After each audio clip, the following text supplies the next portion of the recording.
Hey there. Welcome to episode 37 of the Boob Report podcast, powered by Helix Interactive.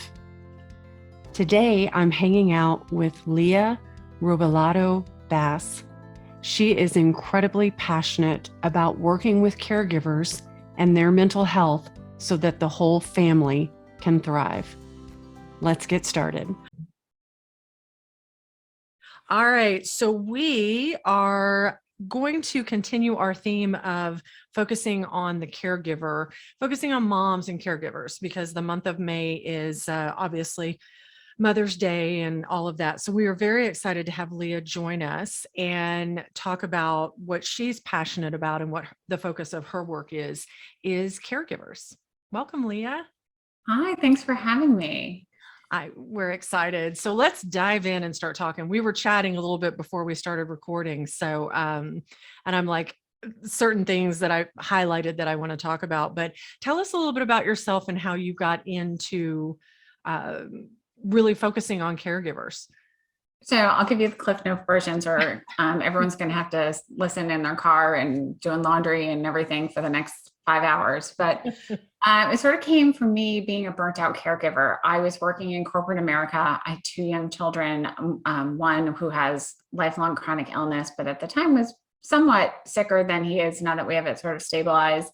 Another one who was in preschool, a husband who traveled. I was, working 40 week. I had a nanny, which was great, but a nanny does only so much, as great as she was. And I got a call one day that my son was in an ambulance. I walked out of a board meeting, or ran out of a board meeting.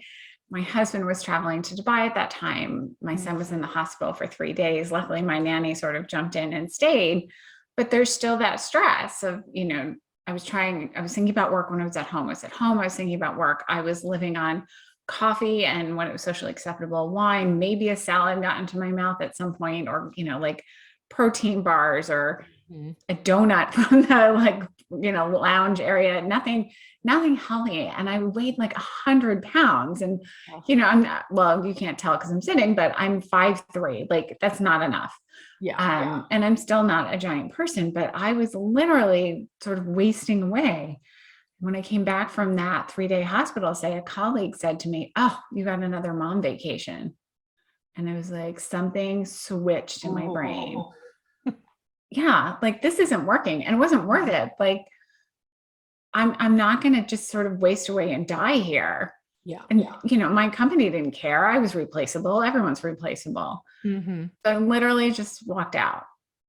I was done. I didn't call my husband and say, "Hey, I'm going to give up this big salary. Like our family, my health, my mental health is more important." So I went on this journey looking for, I thought, well, there's got to be a counselor who can tell me, how do I do this? Like, how do I be a present mother to a child who's going to have illness his whole life? And at that time, we actually didn't know my youngest one had some, he was on the spectrum and ADHD. And we didn't even know that yet. We just thought he was quirky, though he is quirky. But we, how do I do this? How do I find a job I love? Because I still wanted to work. And, I had at least the privilege of being able to take some time off. I recognize not everyone has that, but how do I do it? How do I balance this all? And so I went to see a counselor. I went to see a psychiatrist who said, "Well, you're depressed." I was like, "No, I'm not depressed. I'm exhausted, Overwhelmed. Like I need help. I don't have the family that's, close by. I know a lot of people are fortunate to have like family members who can help with kids and stuff. We don't live that kind of lifestyle. We move a lot.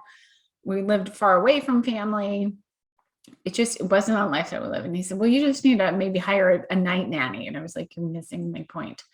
So I went to see this guru who was like, told me I needed crystals. I was like, "Oh my God, no one's helping me." My girlfriends sort of understood, but they also were feeling the same way. And they're like, "Well, did you find the answer?" I was like, "No." So I decided, all right, well, I'm going to become the expert I needed. So I went back to school. I got my master's in psychology. I'm about to finish my second master's now in clinical mental health counseling, and that will allow me to be a licensed counselor. Right now, I'm a resident counselor here in Georgia, because I needed to figure out what the answer is. Mhm. And what I found out is there's not one answer. Right. Um, what it is really picking and choosing, and doing it carefully and thoughtfully. And depending on your lifestyle and what you want is really figuring out. And a big portion of that is something that's incredibly hard to do for so many of us, but Mhm. it's literally asking for help. Um, Yeah. and I always say that's a superpower because as women, especially, it's really hard to ask for help. We've been trained by society to be these super women. So, women, moms can do it all. Working moms can do it all. And the truth is, having it all and doing it all should not be rewarded. Uh-huh. We're slowly killing ourselves. Yeah. I absolutely agree with you on that. And it is amazing to me how that role has fallen on women, honestly, since the beginning of time. You know, Right. we're the caregivers. We're the ones that pick up the pieces. We fix things. We do that. I know, interestingly enough, I did talk to a nurse navigator when I was going through my journey with breast cancer. And she told me, interestingly enough, Hispanic women will more often than not come in and get treatment because they are the cornerstone, the foundation of the family. They take care of everything. And in their mind and with their culture, they cannot be sick. They Right. cannot be down from chemo and all of that. So they will literally forego treatment to be there and take care of things at home. Well, and it's not uncommon for women, Hispanic women, for African American women, for Italian women to put themselves last. Mm-hmm. Um, and so I work in long-term healthcare right now, and I see a lot of caregiving women who look like they are sicker than my patients. Oh, yeah. And so when you see the patient in the hospital with maybe they're getting a hip replacement or they have dementia or cancer or something, and you see the wife or the daughter, especially the 40 to 50-year-old daughter who's trying to take care of school age children and maybe her parents, Mm-hmm. and she looks pale and her cheeks are sunken and she's texting and talking to the doctor and taking notes, and you can see the stress is visible. Mm-hmm. Maybe she hasn't showered in 3 days because she hasn't had, and trust me, I get it. Sometimes you just Yeah. can't like get that shower in. And so those are the people I try and work with and say, let's think about what you need and really, really brainstorm some really practical solutions. And they say, well, my friends say, what can I do? And I literally don't have time to tell them. Like, it takes too much time.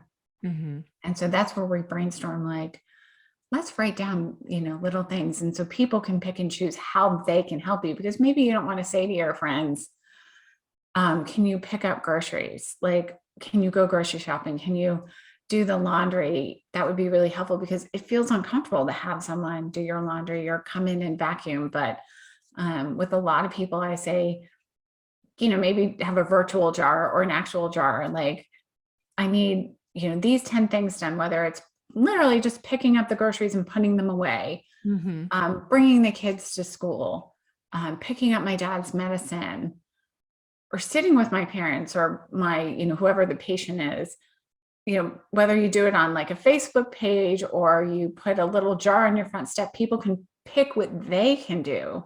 Right. So so you don't feel like you are adding to someone else's burden. So that Mm-hmm. way, when people say, what can I do? It's not another chore for you to explain to them. These are things I need done on a regular basis. If someone could pick it up and just do it, Mm-hmm. take it off my plate. Yeah. So I work with people on that sort of very practical, because a lot of times, we are an anxious society. Mm-hmm. We do have some levels of depression and things like that. But a lot of what I work with is, yes, definitely working on some meditation and some calming and some self-care.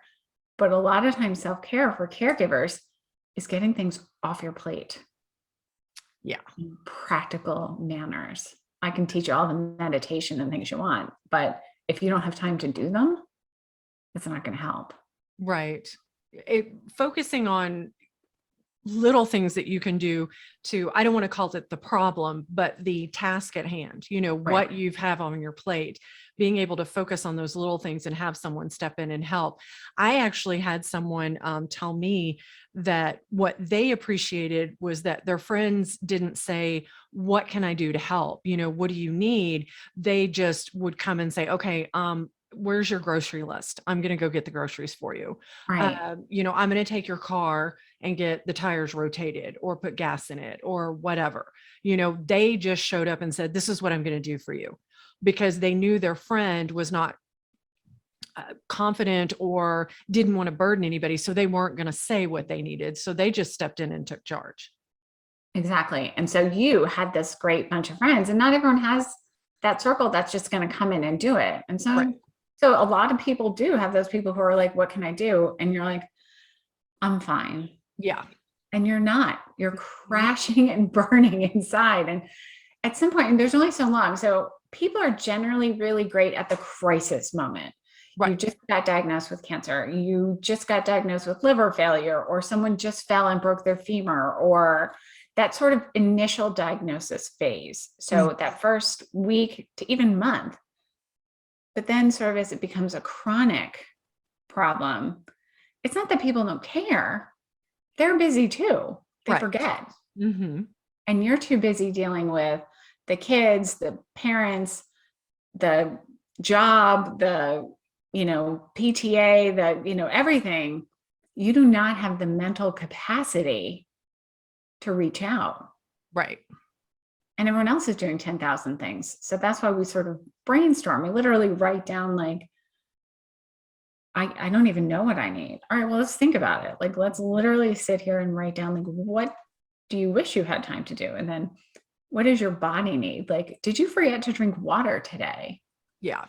Like, let's put a timer on your phone, because we all have our phones with us 24/7. Mm-hmm. Let's put a timer on your phone. Maybe you need a different kind of water bottle. Little things. You're having trouble eating. Let's figure out how we can get meals delivered to you, whether it's a meal train or like I just saw a commercial for Daily Harvest, or one of those meal delivery services. Right. A lot of people have allergies or dietary restrictions. So those, when family and friends bring dinners, they're great, but maybe you can't eat them. Like, Exactly. So working on those sort of practical things, and then, so that you have the time to nourish your body, to get the sleep you need, to get maybe, a little bit of exercise in, meditation in, take a shower, and then do the caregiving to the person who's sick. Yes. Yeah. Because if you go down, like they say on the airplane, I always say, put the oxygen on you first, because if you don't put it on, you're going to pass out, and then you can't help the child. Right. And, and it's funny to me, I remember this so vividly, like it was yesterday. Years ago, I was on a flight. This was like pre being married and all of that. And I'm sitting next to this grandmother. The granddaughter is sitting in the middle of us. She's probably elementary school. And then it's me on the aisle. And they're saying that, be sure and put your mask on first. And the grandmother literally says, well, I'll be putting my mask on after I make sure she has hers on. And I was like, well, actually, I'll make sure she has her mask on after I put mine on, and make sure that you haven't passed out. It's, come on, you just think about it. Think about the process. You've got to make sure that you're taking care of yourself first, so that you can be there to take care of her. Right. And yeah, it all circles back to women not being able to do that.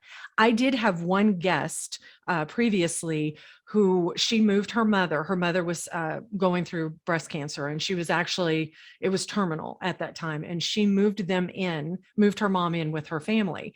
She made a point of hiring a caregiver to come in 2 days a week so that her and her family could have a break. Mm-hmm. So, she goes, I realize that not everybody is in a position to do something like that. So maybe you bring a friend in, or, a sibling or something that can help you. But she said those 2 days a week saved us, of being able to just get out of the house. We did stuff as a family, or we scattered and did our own thing.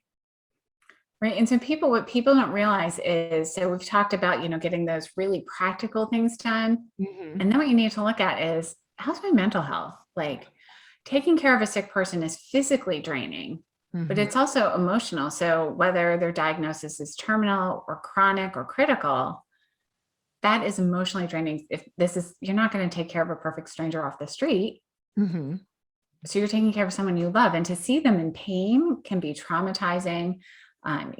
Depending on different procedures you're witnessing or going through with them, it's emotionally traumatizing. So you also need that time to process it, whether that's journaling, going for walks in nature, or just having a few minutes to think about it, to pray about it, to do whatever it is that makes you feel better. Mhm. It's critical, because if you are holding all of that in, it's going to come out in inappropriate or strange times. I had a patient whose father was in hospice, and she was so upset that he was not going to come home for his 95th birthday party.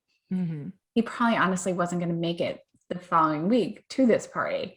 She said, I have ordered this very special, and she was going on and on about the cake. It Mm. was not about the cake. Right. So, we had to sort of talk through the cake and what that was symbolizing, and why, and she just wanted more time, Mhm. and that she felt like, she'd wasted time, and and all of these kind of things. So think about, especially when you have a terminal diagnosis, and at 95, that's more going to happen, obviously. But, if you have a younger person with a terminal diagnosis, think about how you want to be spending that time.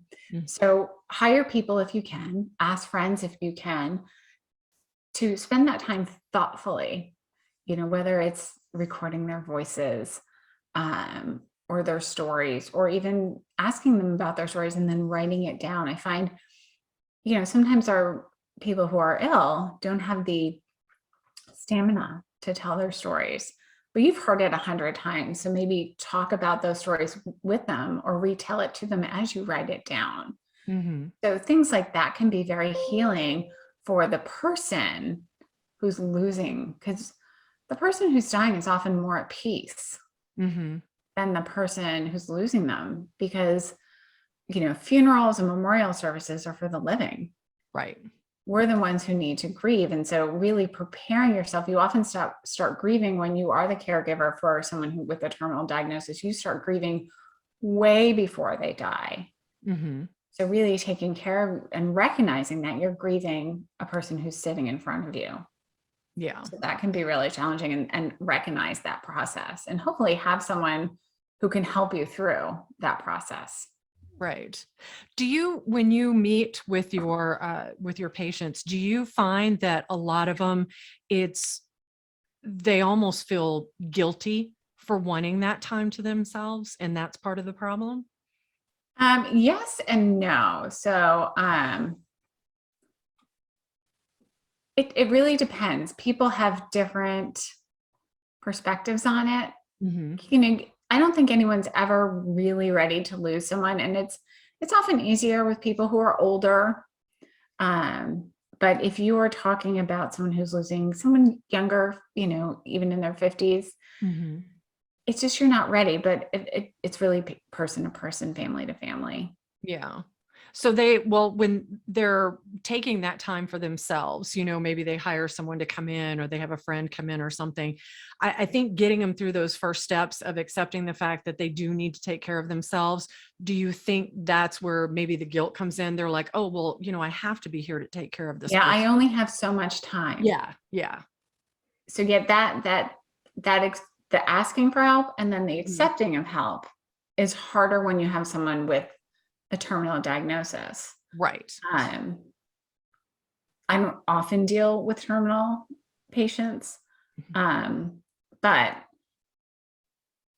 a little bit you have to realize, to make the most of that time, you can't be a wet rag, essentially. Like you can't be sitting there like it's a contest who can stay awake longer. Mhm. um, just in my own research and work, is that quality time, even if you ask adults as kids, what do you remember as your childhood? Do you remember events, or, funny moments, rather than sort of how much time someone spent with you? So it's a really good comparison because that's the same kind of memories you're going to have after that person passes. You're Mhm. still going to have that lifetime of memories, but sort of having that contest of who can stay awake the longest Yeah. isn't going to bring you joy.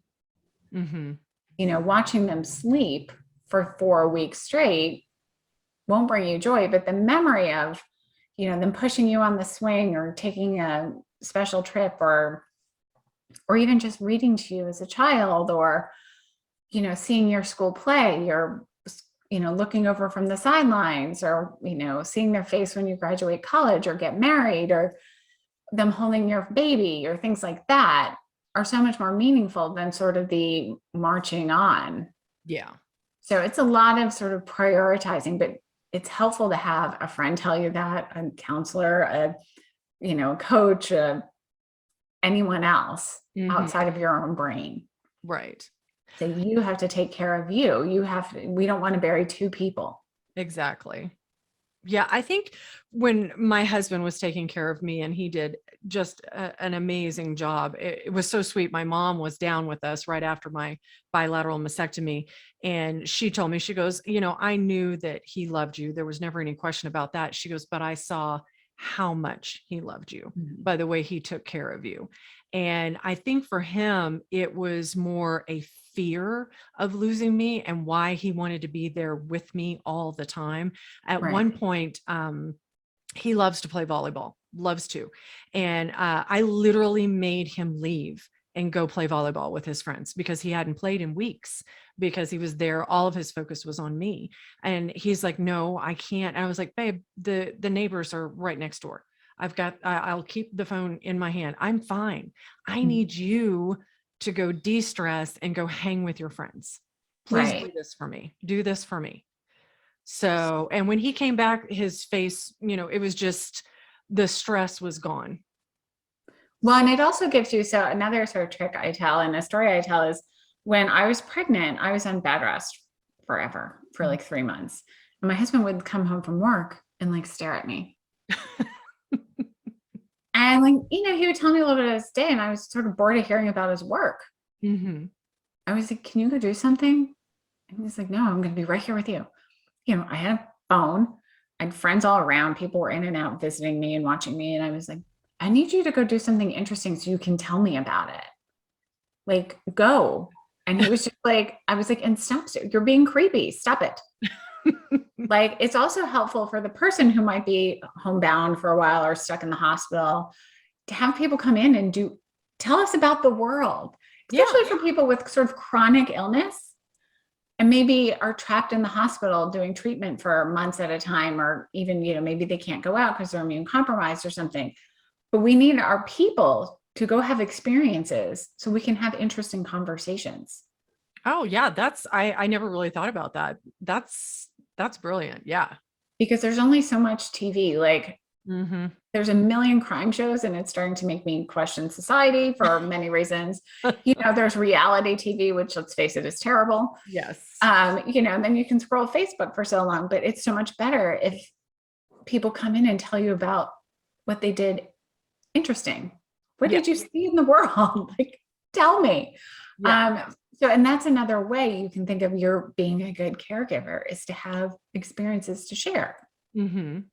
And So even, taking pictures or video of what you went and saw or what you did and sharing that with them. I think that's, yeah, when he came home, I was like, well, how's so-and-so and how did the game go? And, this and that. So we were able to discuss that. But yeah, I think that's so important. And it's something that people just don't realize that they really need to do. They need to focus on taking care of themselves so they can be there. And more often than not, it's women who put themselves last.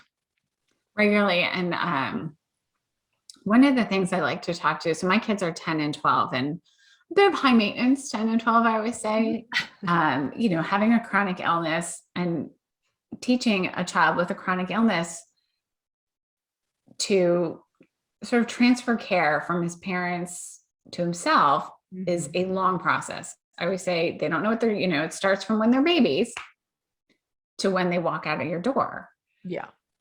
So, and he's 12, so he's getting more and more of that responsibility. But you see the time. So my son has stopped breathing 12 times. And his heart has stopped once right in front of me. And so it's hard to sort of walk away. I still remember the first time we left him with the babysitter. I was just like, I think my husband like dragged me out of the house. Oh, wow. It's just like, all right, you're going to be fine. Right. Okay. Please still be breathing when we get back. Like we have such a low level of like, you're okay. Like if your leg's broken, fine. You're still breathing, whatever. Yeah. But so like transferring care to other people can sometimes be really hard. So for mothers and, fathers, but mostly mothers of children with chronic illness, whether it's, cancer can be a lifelong diagnosis. Diabetes, liver disease, kidney disease, food allergies, celiac, all of these diseases that can be really chronic, have sort of high maintenance, and you're transferring care can be incredibly stressful. And so, but if you don't do it correctly, then you're going to have a 25-year-old living in your basement. You don't want that either. Right. Yeah.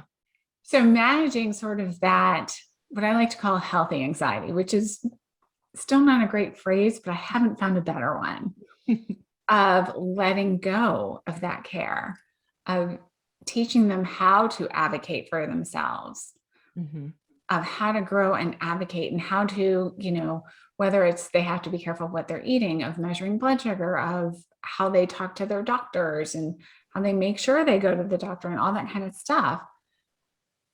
From about middle school through high school, you want to be as hands-off as you can. And that process is awful. Oh, yeah. And just helping parents let go.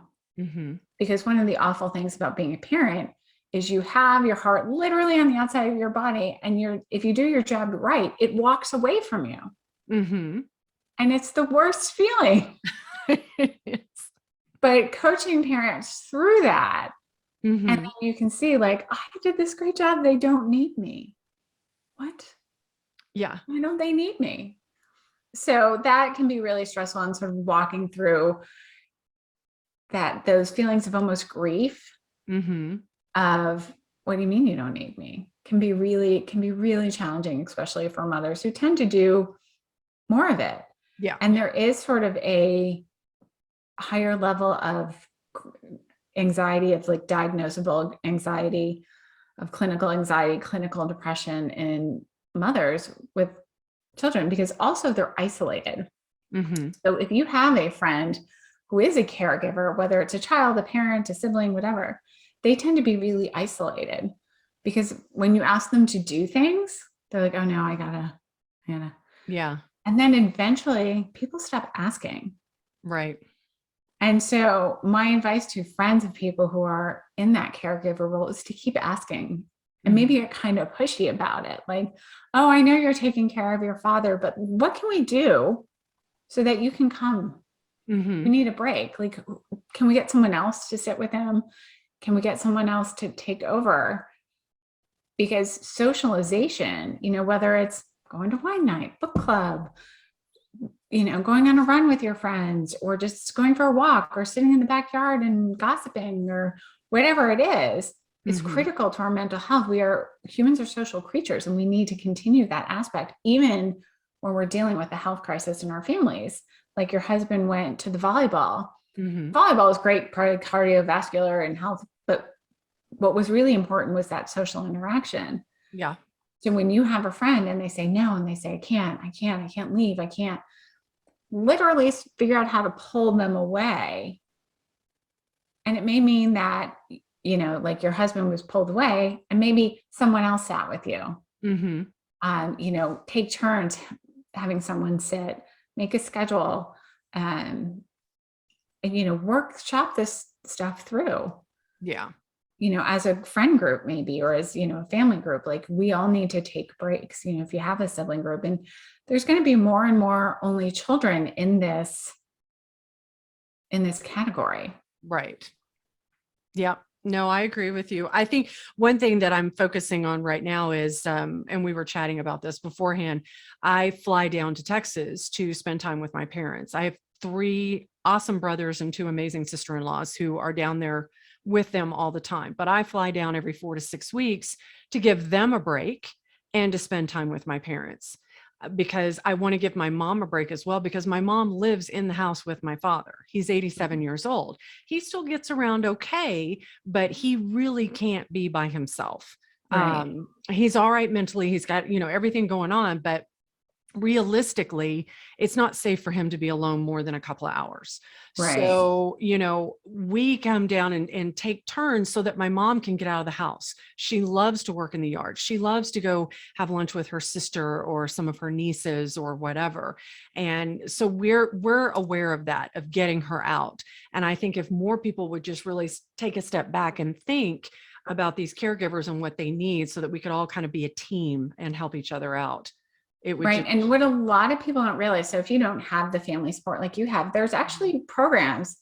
Usually, if you start with your county or your state, there's sort of elderly assistance, and it's usually calling your Department of Health and saying, I live in Texas, but my parents are in Illinois. They don't have any neighbors. We're trying to work something out. But right now, do you have anyone who can sit with my father while my mother goes grocery shopping, or like, I need help? And there actually are public programs to help with that. Oh, that's awesome. Yeah, definitely need to look into that. So it's That is, definitely county to county, state to state. Some are right. great, some are not. Yeah. But there's definitely programs out there. Google it. Yeah. On where you live. And then, there's plenty of nonprofits, for profits. Churches do a lot of that. Yeah, that there's a lot. I know my aunt, she had both her mother and her mother-in-law living with them at one point. And through her church, there was someone that would come sit every Friday with them. So she was able to get out of the house. Yeah, even like the YMCA sometimes has things. So, just kind of look around your area if you are in a situation where you just don't have that available in your immediate circle. There's help out there. Well, and I think the first step to all of this is that it's okay. It's okay to ask for help. It's necessary, vitally necessary to ask for help. So give yourself permission to do that, I think. Absolutely. Is what we're trying to get across here. Yes. Oh, Leah, thank you so much for coming on. This was amazing. Like I said, I think you and I talked about this a lot of times, while the focus is on the person who's sick, we really need to take into consideration, it's just as important to focus on the person who is the caregiver. Absolutely. So bring that village together and let's take care of everyone. Awesome. Thank you so much for joining us today. This was awesome. I really appreciate it. Thanks for having me. Have a good day. Thank you to Leah for sharing her story and allowing us a glimpse into the struggles of being a caregiver, especially when you're a mom and they tell you, hey, you had a mom vacation. I'll still never get over that. We have links and information where you can learn more about her and follow her work on our website at www.theboobreport.com/podcast, episode 37 show notes. And a very big thank you to all of you for spending time with us today. Be sure to like and follow us, and definitely share the podcast with your friends. You can become an active listener and support this podcast by clicking on the podcast link on our website at theboobreport.com. Take care. The Boob Report is proud to partner with Lemongrass Spa. Lemongrass Spa is on a mission to help you bring out your natural radiance with affordable, non-toxic skincare solutions. The woman-owned company offers scrumptious, handcrafted, gluten-free hair care, skincare, and body products that you will love using daily. I just found out that they're celebrating 20 years in business, and over the years have supported dozens of nonprofit organizations like Feeding America, the Ronald McDonald House, and so many more. The Boob Report is proud to partner with Lemongrass Spa.